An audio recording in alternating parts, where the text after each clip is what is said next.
আজ আমরা আলোচনা করব ইনশাআল্লাহ বরকতের চাবিসমূহ বিষয়ে। বরকত শব্দের অর্থ হলো কল্যাণ বেশি হওয়া, যে কোনো কিছুতে আল্লাহর পক্ষ থেকে কল্যাণ যুক্ত হওয়া, এটা হলো বরকত।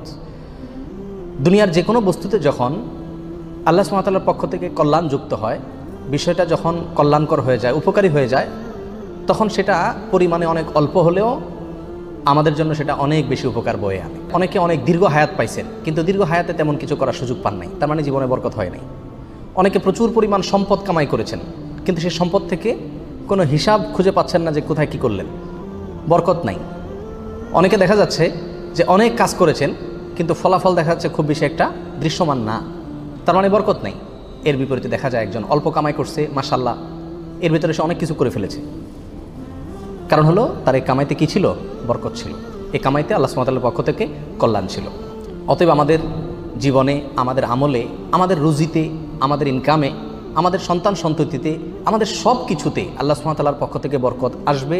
বেশ কিছু আমল আছে, সে আমলগুলো করলে এগুলোকে আমরা এক কথায় বলতে পারি বরকতের 10টি চাবি। এই চাবিগুলো যদি আমরা ব্যবহার করি তাহলে ইনশাআল্লাহ বিদিনিল্লাহ আমাদের জীবন বরকতময় হয়ে যাবে। তার ভিতরে 1 নম্বরের চাবি হলো বরকতের ঈমান এবং তাকওয়া। প্রিয় ভাইয়েরা, যখন ঈমান এবং তাকওয়া কারোর মধ্যে থাকে, তখন আল্লাহ সুবহানাহু ওয়া তাআলার পক্ষ থেকে বরকতের বারিধারা তার প্রতি বর্ষণ হতে থাকে। আল্লাহ সুবহানাহু ওয়া তাআলা কোরআন কারীমে বলেছেন, ওয়ালাউ আন্না আহলাল কুরা আমানু ওয়াত্তাকাউ লাফাতাহনা আলাইহিম বারাকাতিম মিনাস সামাই ওয়াল আরদ। যদি কোনো জনপদের লোকেরা ঈমান আনে এবং তাকওয়া অবলম্বন করে, তাহলে আমি আসমান থেকে এবং জমিন থেকে, উপর থেকে নিচ থেকে, উভয় দিক থেকে বরকতের সমস্ত দুয়ার খুলে দেব। সম্মানিত ভাইয়েরা, এই জন্যই দেখা যায় সারা পৃথিবীতে অন্য ধর্মের মানুষেরা, অমুসলিমেরা কোনো কোনো দিক থেকে অনেক বেশি সুখে শান্তিতে আছে বলে আমাদের কাছে মনে হয়, কিন্তু আসলে সুখে শান্তিতে খুব একটা নাই। বিভিন্ন জরিপ বলছে সুসাইড বা আত্মহত্যার পরিমাণ তাদের মধ্যে বেশি। আত্মহত্যা মানুষ তখনই করে যখন সুখের চাইতে দুঃখের পরিমাণ বেড়ে যায়, কিন্তু মুসলমানদের মধ্যে আত্মহত্যার পরিমাণ অনেক কম। মুসলমানরা বেশিরভাগই গরিব, অভাবী, তারপরেও তাদের মধ্যে আত্মহত্যার পরিমাণ কম। এটা একটা আলামত যে তাদের জীবনে কি আছে? বরকত আছে। কারণ ঈমান সামান্য হলেও আছে। আর যার জীবনে ঈমান নাই, তাকে দেখবেন যে অনেক আট্টালিকাতে সে আছে, সুখের শান্তির অনেক উপকরণ তার কাছে আছে, কিন্তু আসলে সুখ শান্তিতে খুব একটা সে নাই, কারণ তার জীবনে কি নাই? বরকত নাই। এই জন্য কেউ যদি ঈমান আনে আর তাকওয়া অবলম্বন করে, এই দুটি জিনিস যদি কারোর ভিতরে থাকে, তাহলে আল্লাহ সুবহানাহু ওয়া তাআলার ওয়াদা হলো আসমান এবং জমিন থেকে বরকতের সমস্ত দুয়ারগুলো তার জন্য কি করে দেওয়া হবে? খুলে দেওয়া হবে।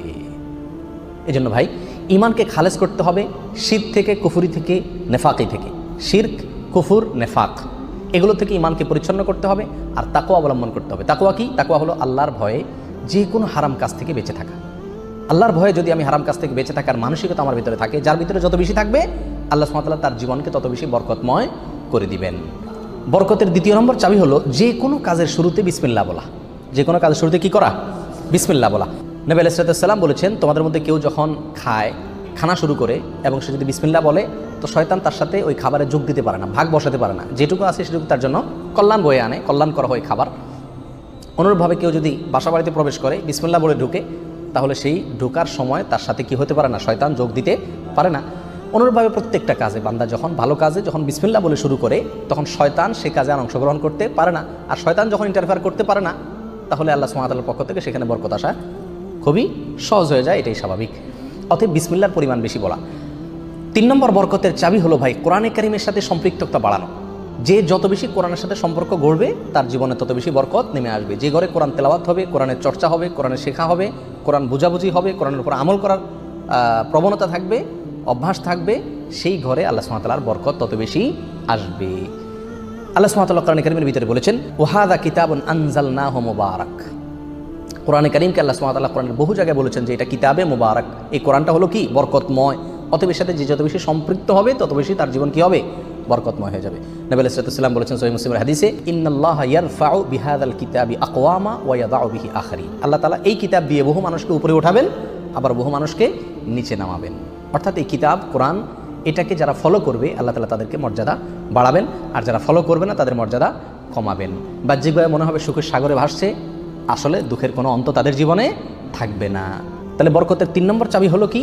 কোরআনের সাথে সম্পর্ক বেশি বেশি করা, কোরআন তেলাওয়াত করা, কোরআন বুঝা, কোরআন অনুযায়ী আমল করার চেষ্টা করা। যত বেশি যে করবে আল্লাহ তাআলা তার জীবনের প্রতিটা পদে পদে তত বেশি কি দিবেন? বরকত দান করবেন। বরকতের 4 নম্বর যে চাবি আছে সেটা হলো ভাই সাদাকা করা, দান করা। কি করা? দান করা, সাদাকা করা। সাদাকা এবং দান করলে বহু হাদিস থেকে বোঝা যায়, জানা যায় যে বিপদ আপদ দূর হয়ে যায়। আমাদের যে কোনো কাজ থেকে, যে কোনো অর্থকড়ি থেকে, যে কোনো উপার্জন থেকে আমাদের কল্যাণটা আসে না, এর একটা বড় কারণ হলো বিপদ এসে যায়। আমি একটা দোকানদারি শুরু করলাম, একটা বিপদ এসে গেল, তাহলে আমার সেখান থেকে কল্যাণটা আর আসলো না। তো বরকত যদি আপনি চান প্রত্যেকটা বস্তুতে, প্রত্যেকটা জিনিসে কল্যাণ আসুক, উপকার হোক জিনিসটা আপনার জন্য, অল্প ছোট চাকরি, অল্প আয়, ছোট ব্যবসা, এর ভিতরেই আল্লাহ তাআলা কল্যাণ দিয়ে দেখ। আপনি যদি চান তাহলে আপনাকে কী করতে হবে? সাদাকার অভ্যাস করতে হবে। দান করলে মুসিবত এবং বিপদ দূর হয়। তো আপনার ওই অল্প আয় থেকে যখন বিপদ দূর হয়ে যাবে বা বিপদ মুক্ত থাকবে, তখন ইনশাআল্লাহ বিদিনিল্লাহ সেটা আপনার জন্য কী হয়ে যাবে? কল্যাণকর এবং বরকতময় হয়ে যাবে। ওর ভিতরে আপনার জন্য বরকত থাকবে। অতএব সাদাকার অভ্যাস করা, সারা বছর অল্প স্বল্প হলেও, পরিমাণে খুব অল্প হোক। এক হাদিসে আসছে নবী সাল্লাল্লাহু আলাইহি ওয়াসাল্লাম বলেছেন, খেজুরের অংশ দিয়েও যদি হয় তবুও তুমি সাদাকা করে জাহান্নামের আগুন থেকে বাঁচার চেষ্টা করো। বিপদ থেকে রক্ষার জন্য আমরা সাধ্য অনুযায়ী সাদকা করব, অনেক বেশি করা কোনো জরুরি না। প্রতিদিন সাদকা করা একটা জটিল বিষয়। অনেক সময় প্রতিদিন আমি অভাবী লোক পাইও না, তাহলে একটা বাক্স রাখতে পারি বাসায়, যে প্রতিদিন আমি সেখানে 1 টাকা রাখবো, 2 টাকা রাখবো, যতটুকু সাধ্যগুলো ততটুকু রাখবো। তাহলে নিয়মিত আমি দানের সওয়াবটা পেয়ে গেলাম। এই টাকাটা অভাবী লোকের, পরে কয়দিন পর খুলে আমি দিয়ে দিলাম মানুষকে। তাহলে প্রতিদিন সৎকার আমলটা হয়ে গেল। এবং সৎকার নিয়মিত করলে কি হয়? বরকত প্রত্যেকটা ক্ষেত্রে নেমে আসে। নাম্বার 5, বরকতের 5 নম্বর চাবি হলো ভাই, আত্মীয় স্বজনের সাথে সম্পর্ক ভালো রাখা। এটা বহুল পরীক্ষিত একটি আমল ভাই। আত্মীয় স্বজনের সাথে যে যত বেশি সম্পর্ক ভালো রাখে, মা বাপ, ভাই বোন, ফুফু, চাচা, কাছের লোকজন, রক্ত সম্পর্কীয় লোক যারা, বিশেষ করে তাদের সাথে যে যত বেশি সম্পর্ক ভালো রাখে এবং তাদের সাথে সম্পর্ককে নষ্ট করে না, তারা যদি দুর্ব্যবহার করে তো নিজের পক্ষ থেকে ভালো ব্যবহার করার চেষ্টা করে, তো এই লোকের জীবনে আল্লাহ তাআলা বরকত দান করেন। এটা পরীক্ষিত বিষয়।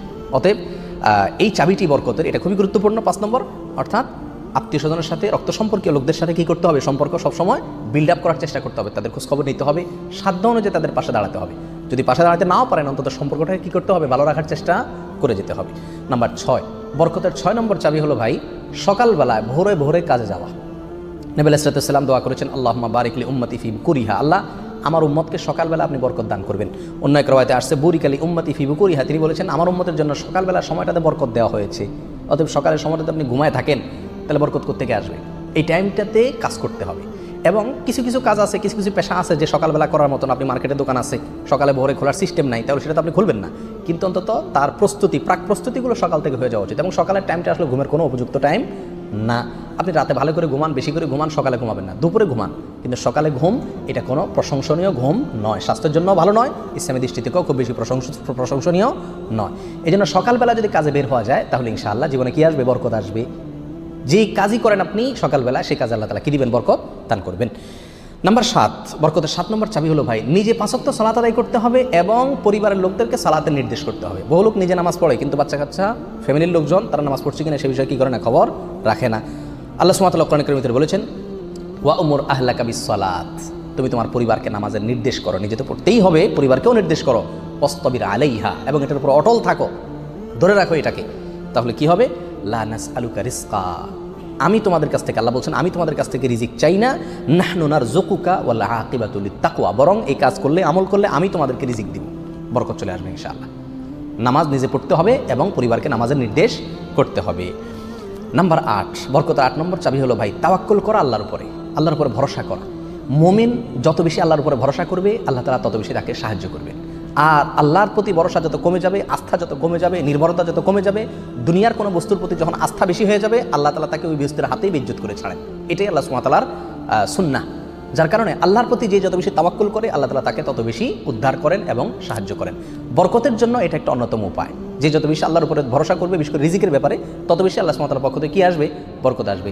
একটু কোনো কারণে আমাদের